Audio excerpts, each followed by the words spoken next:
In this video, guys, we're going to talk about what does it mean to trade your P&L. Stay tuned.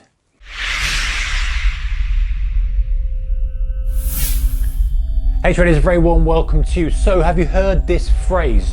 You're trading your P&L and not the market is normally the whole sentence. What exactly does it mean? And is it bad? Is it good? Let's talk about that. So trading your P&L basically means that you are sitting there, you are trading, and you're making decisions based on your profit and loss in the trade. Let me explain. So you are long and the market is going in your direction, and all of a sudden you're up £300. Let's just say you're up £300.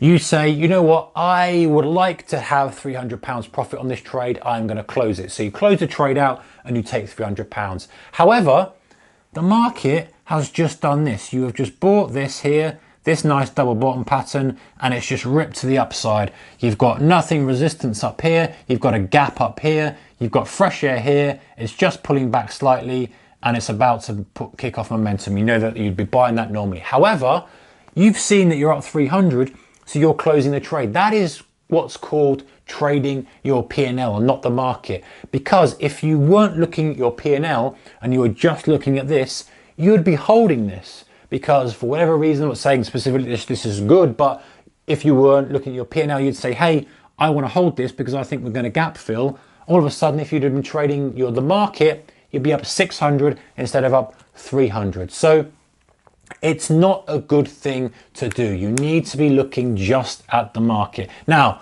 I know, and on the flip side as well, let's look at a flip side example before we talk about going further into this. Let's say you're down. Let's go for a red pen because red is normally the color we have. Let's say we're down £300, and let's say the market is kind of just gone through this low here and we're sized in a bit big, whatever it may be. The point is, we don't like it. We don't want to be down £300. Oh, I don't think I could be down more than £300. That's a lot of money to my account, a lot of money to me, blah, blah, blah. I'm going to cut the trade, close the trade, trade's closed, and they're just uncomfortable because they don't want to lose any more. However, that was just normal wiggle room and noise within the trade.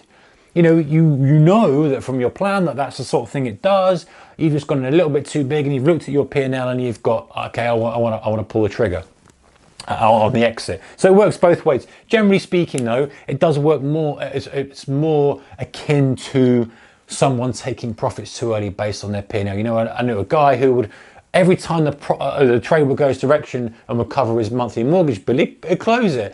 And you know, while he felt quite comfortable with that, it never works in the long term because you're missing out on all that potential extra trade. So how do you combat that? How do you kind of not get involved with worrying about your P&L? You've got a couple of tips and tricks that you can do. The first thing is if you're trading on a broker, whatever that may be, InterTrader, whatever it may be, take your trade, put your stop in, and then close the platform or minimize the platform. Don't have these flashing lights going plus, negative, and don't have that number. You know, your number, you got your position here normally, you have your total profit and it's moving up and down, up and down. Just get that out of your vision. Get it out of the way. Don't forget about it. Just have on your main screen the chart of what you're trading, your levels marked on where you're thinking of coming out, your level marked on where you've got your stop loss, you know, what you're looking for. And if you have to monitor it, monitor it. If you don't, walk away, put your limits and orders in. But whatever you do, do not look at anything that has P&L on it, because that will automatically draw you. With human beings, you know, if you see that up a lot, you're going to want to take it, as opposed to saying, hey, you know what, yes, it's up a lot, but actually there's more juice in it. I believe there's more in this trade. And so if you're trading from depth of market as well, get rid of the P&L from each increment. That's a killer.